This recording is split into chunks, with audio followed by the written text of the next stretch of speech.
तो welcome student, आपका स्वागत है टेंस के तीसरे चैप्टर में। और इसका नाम है प्रेजेंट परफेक्ट टेंस। तो प्रेजेंट परफेक्ट टेंस का मतलब क्या है? सबसे पहले हमको जानना है प्रेजेंट परफेक्ट। परफेक्ट का मतलब होता है कि कोई काम का पूरा कर लेना, पूर्ण कर लेना। तो इसको हम जानेंगे। इसकी जो पहचान है, इस टेंस के जो अंत में आता है चुका है, चुका या चुका है, चुकी है, चुका हूँ, चुकी हूँ, लिया है, गया है, आया है, इस प्रकार के कोई भी मतलब इन शब्दों से ये दर्शाता है कि काम का समाप्त होना पाया गया। जैसे वह आया है, आ चुका है, वह पढ़ लिया है, पढ़ चुका है। मतलब कॉन्सेप्ट आपको ये क्लियर करना, केवल चुका है शब्द से नहीं, लिया है, गया है, मतलब कोई भी वोवेल से उसके अंत में हाँ शब्द लगने से वो काम का पूरा दर्शाता है। और ये वर्तमान समय, इस टेंस का मतलब होता है कि वर्तमान समय में काम का क्या है, पूरा हो जाने से मतलब है। तो कह रहे प्रेजेंट में काम का समाप्त होना, इसका मेन कॉन्सेप्ट यही है कि यदि वर्तमान समय में कोई काम यदि पूरी तरह से समाप्त होना पा जाता है तो उसे कहते हैं प्रेजेंट परफेक्ट टेंस। तो इसकी हेल्पिंग वर्ब जानेंगे। हेल्पिंग वर्ब आपका हैज़ और हैव, हैज़ और हैव, और वर्ब का थर्ड फॉर्म लगेगा जो पूरा टेंस में मेन दर्शाता है। और इसमें हैज़ और हैव को दर्शाएंगे रूल के माध्यम से। तो हैज़ के साथ क्या लगेगा? ही, शी, इट, नेम, ये सारे एक वचन हो गया। हैव के साथ आई, यू, दे, वी, द, व, ये जितने भी बहुवचन है ये लगेगा हैव के साथ। जितने भी बहुवचन लगेगा हैव के साथ, और केवल ये एक वचन हैज़ के साथ। तो ये था मेन चीज़, इसमें ध्यान देना है आपका। नंबर वन आपका पहचान, दूसरा चीज़ आपका वर्ब क्या लग रहा है। तो वर्ब का थर्ड फॉर्म पूरा टेंस में रहेगा, चाहे अफर्मेटिव हो, नेगेटिव, इंट्रोगेटिव, कोई भी सेंटेंस के टाइप्स हो, इसमें वर्ब का थर्ड फॉर्म लगेगा। मेन आपको कन्फ्यूज़न बार बार क्या देना है, इसमें आप किसी भी बोर्ड से हो, किसी भी बोर्ड से हो, आपको कन्फ्यूज़न क्लियर कर लीजिए। कोई ज़रूरी नहीं कि चुका है, चुका है जैसे एग्जाम्पल में बता दिया कि मैंने एक पार्ट पढ़ लिया है, मैं पढ़ लिया हूँ या पढ़ चुका हूँ, तीनों का मीनिंग एक ही है।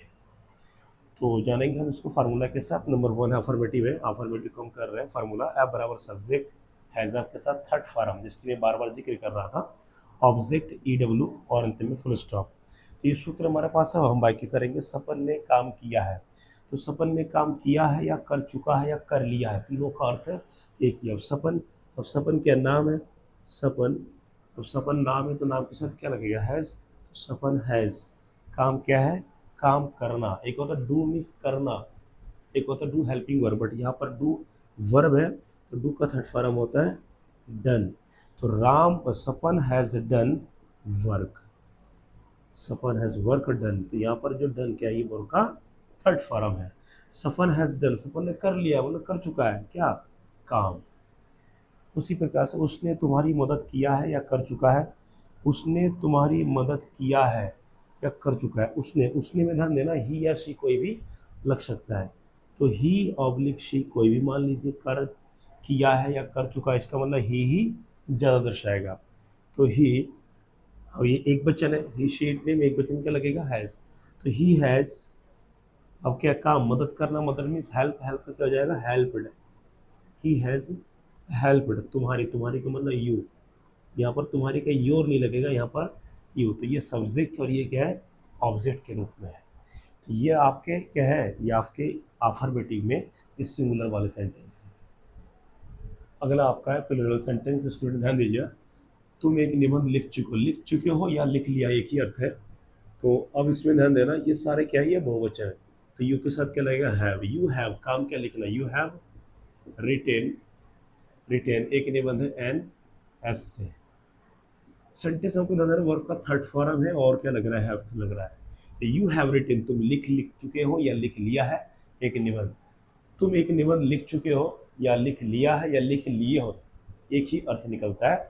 इस प्रकार के सेंटेंस से दर्शा रहा है कि काम वर्तमान में पूरा हो चुका है। आपको कन्फ्यूजन नहीं रहना है, चुका है या चुकी है उससे कोई मतलब नहीं, काम का पूरा होने से मतलब है। नेक्स्ट आपका सेंटेंस है, मैंने तुम्हें आमंत्रित किया है। अब मैंने तुम्हें आमंत्रित किया है या मैं तुम्हें आमंत्रित कर चुका हूँ या किया हूँ, एक ही अर्थ है। मैंने की means I, I have, I have invited you.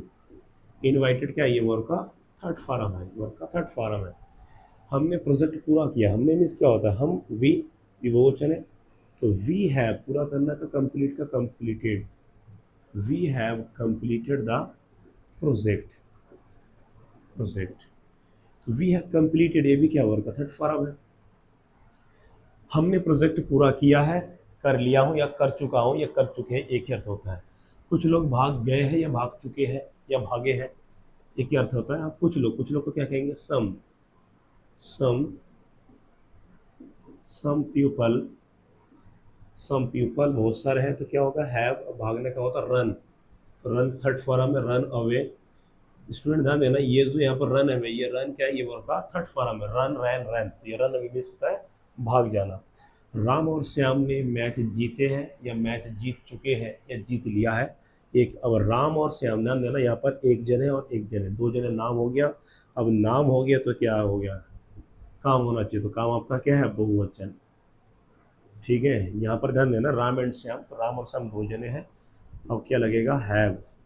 हमेशा ध्यान देना स्टूडेंट, ये बहुत कन्फ्यूजन करता है, अधिकतर लोगों को लगता है कि अरे नाम में हैज लगा देंगे, कभी नहीं चलेगा, ये दोनों क्या है, बहुवचन है। तो राम एंड श्याम हैव अब वन क्या है, विन का थर्ड फॉर्म है, वन द मैच, तो ये क्या है, वर्ब का थर्ड फॉर्म है। तो इन सारे सेंटेंस से ये दर्शा रहा है काम का पूरा समाप्त होने से मतलब है, काम चाहे आपका कुछ भी हो, वर्तमान समय में यदि कोई काम पूरी तरह से खत्म होना पाया जाता है या समाप्त होना पाया जाता है तो उसे कहते हैं प्रेजेंट परफेक्ट टेंस। तो ये रहा आपके अफर्मेटिव के प्लूरल भी। नेक्स्ट अब आता है नेगेटिव। नेगेटिव में ध्यान देना, नेगेटिव कोई बड़ा इशू नहीं, केवल नॉट लगेगा। तो इसका फार्मूला है एफ बराबर subject plus has oblique have plus not plus V3 plus object plus EW plus full stop. इसमें ध्यान देना केवल नॉट लगा है, केवल क्या लगा है, नॉट। जैसे सेंटेंस बात कर लेते हैं एग्जांपल के तौर पर, जैसे चपरासी ने खाना नहीं खाया है या खा चुका है, एक ही अर्थ होता है। कोई ज़रूरी कि चपरासी हमेशा घंटी बजाएगा, खाना भी तो खा सकता है। द पियोन, अब चपरासी एक ही है। The peon has not, the peon has not, अब खाना खाना मतलब भोजन करना, तो ईट का हो जाएगा eaten, eaten the food, eaten the food. ध्यान देना ये आपका V3 और ये क्या है आपका नाउन है, ये ऑब्जेक्ट इसको कहेंगे हम। तो इसमें केवल नॉट के लिए क्या लगा, नहीं लगा। उसी प्रकार से नेक्स्ट अगर हम दूसरा सेंटेंस लेंगे, ये तो हो गया चपरासी एक वचन, अब एक बहुवचन भी ले लेते हैं। जैसे तुमने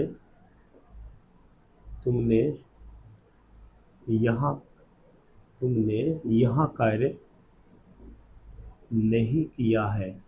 अब नहीं किया है या कर चुको मतलब एक ही है, तुमने यहाँ कार्य नहीं किया है, नहीं किया है या नहीं कर चुको, दोनों का अर्थ एक ही होता है, नहीं शब्द आ गया। तुमने का मतलब यू, तुम, you have not done this work, तो वर्क क्या है, यहाँ पर के वर्क का थर्ड फॉर्म और नॉट आ रहा है। तो नेगेटिव में सिर्फ आपको नॉट लगाना है। कोई भी सेंटेंस एग्जाम्पल बात कर रहा हूँ कि राम ने मुझे नहीं बुलाया, Ram has not called me, अध्यापक ने एक पाठ नहीं पढ़ाया, the teacher has not taught A lesson, मैंने तुम्हारी मदद नहीं किया है या नहीं कर चुका हूँ, I have not helped you, या कुछ लोगों ने कार्यक्रम में भाषण नहीं दिया, some people have not delivered speech in the programme. तो इस प्रकार के सेंटेंस आपको दर्शा रहा है कि वर्तमान में काम पूरा होने से पाया जाता है। तो अगला करेंगे हम इसके इंट्रोगेटिव। अगला टॉपिक आपका इंट्रोगेटिव है। अब इंट्रोगेटिव में ध्यान देना, इंट्रोगेटिव में ज़्यादा कुछ नहीं, केवल हेल्पिंग वर्ब पहले लगेंगे। तो एफ बराबर has oblique have plus subject plus V3 plus object plus EW plus question mark. इसमें केवल अंत में क्या लगेगा, प्रश्नवाचक का चिन्ह लगेगा और उसमें हैज़अप पहले, और हैज़अप यदि पहले लगता है तो इसके शुरू में हिंदी में होता है क्या। जैसे एग्जाम्पल, क्या तुम परीक्षा की तैयारी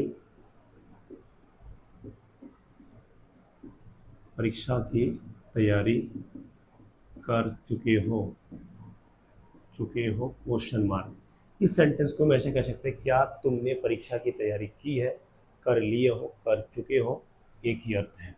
अब तुम इसमें बहुवचन में क्या लगेगा, हैव, तो हैव यू सब्जेक्ट, यहाँ पर हेल्पिंग वर्ब आ गया, सब्जेक्ट यू आ गया, वर्ब क्या, परीक्षा की तैयारी, तैयार नहीं करते, प्रिपरेशन का होता है प्रिपेयर्ड, परीक्षा की मतलब परीक्षा के लिए, फॉर द एग्जामिनेशन।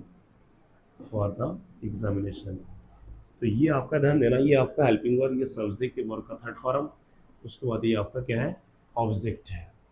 नेक्स्ट अगला है कि क्या अध्यापक महोदय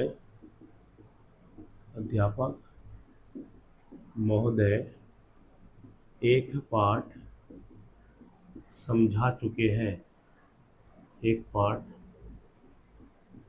समझा चुके हैं या समझा दिए हैं या समझाया है। इसका अर्थ एक ही होता है। अध्यापक, यहाँ पर अध्यापक गण नहीं, अध्यापक मीन्स एक की बात हो रहा है। तो हैज़ द टीचर समझाना का अंग्रेजी में कहते हैं एक्सप्लेन।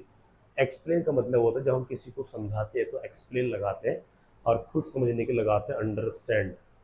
तो विशेषकर ध्यान दीजिएगा। तो has the teacher explain, explain किया वर्ब का थर्ड फॉर्म है, यहाँ वर्ब का थर्ड फॉर्म है। हैज़ द टीचर एक्सप्लेन कि क्या अध्यापक महोदय ने समझाया है या समझा चुके हैं या एक पार्ट, ये लेसन। तो इस प्रकार के हमको सिर्फ हैज़ और हैव का ही ध्यान देना है कि शुरू में क्या लगेंगे। तो पहले क्या लगेगा, हेल्पिंग वर्ब, उसके बाद हमारे सारे ये सब्जेक्ट है, ये वर्ब ये भी है third form. Object for the examination इसमें क्या है, ये लेसन, एक्स्ट्रा वर्ड है नहीं।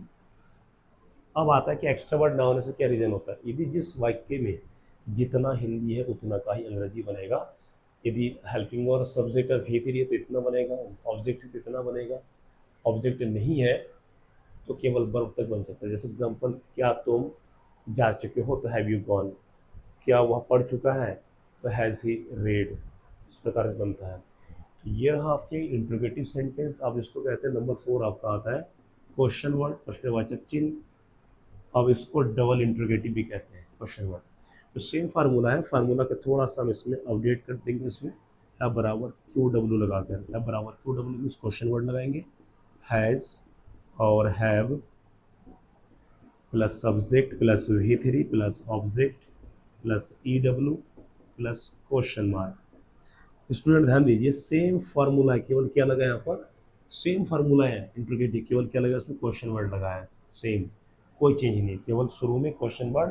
क्वेश्चन वर्ड का मतलब जिस वाक्य के शुरू में कब, क्यों, कहाँ, कैसे, किस प्रकार, कितने, इस प्रकार का शब्द हो तो इसमें क्या लगाएंगे हम, क्यू डब्ल्यू, जो पहले करा चुका हूँ।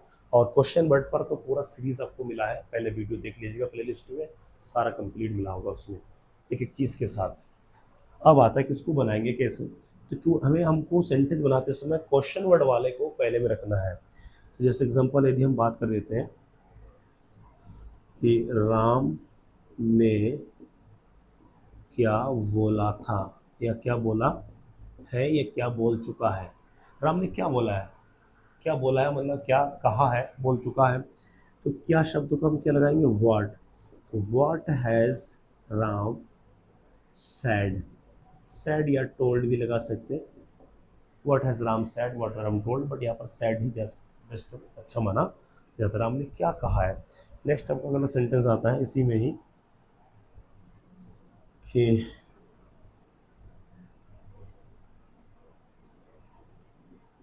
इस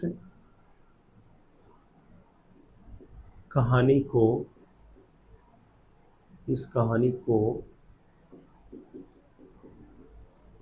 कौन समझा चुके हैं, इस कहानी को कौन समझा चुके या कौन समझाया है, या इस कहानी को किसने समझाया है। तो कौन या किसने का मतलब एक ही है, समझा चुके हैं।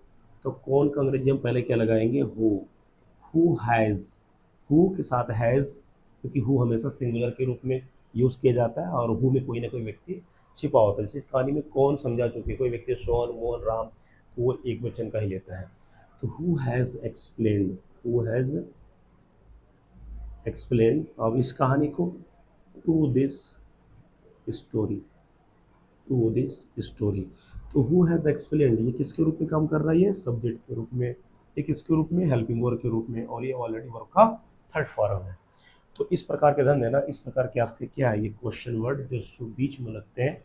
इस प्रकार के सेंटेंस में क्वेश्चन वर्ड चाहे शुरू में लगे, बीच में लगे, कहीं पर भी लगे, उसकी अंग्रेजी हमें सर्वप्रथम बनाना है सूत्र के अनुसार। किसके अनुसार, सूत्र के अनुसार लगना है। तो ये आपका प्रेजेंट परफेक्ट टेंस क्लियर है। ध्यान देना, हमेशा आता है कि हम बोलचाल में तो किसी भी टेंस का यूज़ होता है और पास्ट में ज़्यादा यूज होता है, बट इनका कॉन्सेप्ट यदि आप किसी short question answer long question answer को बनाएंगे तो मेन टेंस को सही होता है। नंबर वन आता है प्रेजेंट इंडेफिनिट टेंस की अफर्मेटिव बहुत इंपॉर्टेंट होता है, ऐसा ही इसका ध्यान रखना पड़ता है। अधिकतर बच्चों को पता नहीं कि आंसर कौन से टेंस फॉर्म में लिखा जाता है। आप किसी भी बोर्ड में ध्यान देना, जब कोई भी लिटरेचर स्टोरी के आंसर लिखेंगे, नंबर वन प्रेजेंट इंडेफिनिट का अफर्मेटिव काफ़ी यूज़ होता है। दूसरा होता है प्रेजेंट परफेक्ट टेंस, जिसकी बात कर रहा हूँ, ये वेरी वेरी इंपॉर्टेंट होता है। उसके बाद पास्ट इंडेफिनिट तो वेरी वेरी इंपॉर्टेंट है। तो इस प्रकार के आपके सारा टेंस बहुत काम की चीज़ है। तो ये जैसे पूरा कॉन्सेप्ट है, इसको कोई भी डाउट हो शुरू से लेकर 2 बार 3 बार को देखेंगे। फर्स्ट कभी कभी ऐसा होता है कि फर्स्ट रीडिंग पे या फर्स्ट वीडियो में समझ में आता नहीं है, लेकिन आपको समय देना पड़ेगा। एक एक चीज़, एक एक फार्मूला, एक एक ट्रिक के साथ करा दिया गया है। तो इस प्रकार के वीडियो जो भी पूरा एपिसोड मिलेगा टेंस का, देखने के लिए बने रहिए। और साथ में लाइक कर दीजिए, कमेंट कोई भी दिक्कत हो कमेंट कीजिए, मैं पूरा जवाब दूंगा। और हो सके तो अपने साथ वालों को शेयर कीजिए ताकि उनको भी मदद मिल जाए। एक ध्यान देना, इंग्लिश एक ऐसा विषय, आप किसी भी फील्ड में जाते हैं, चाहे आप साइंस हो या आर्ट्स हो, कोई भी, आजकल without English you are zero. तो आज की वीडियो में इतना ही। Thank you so much.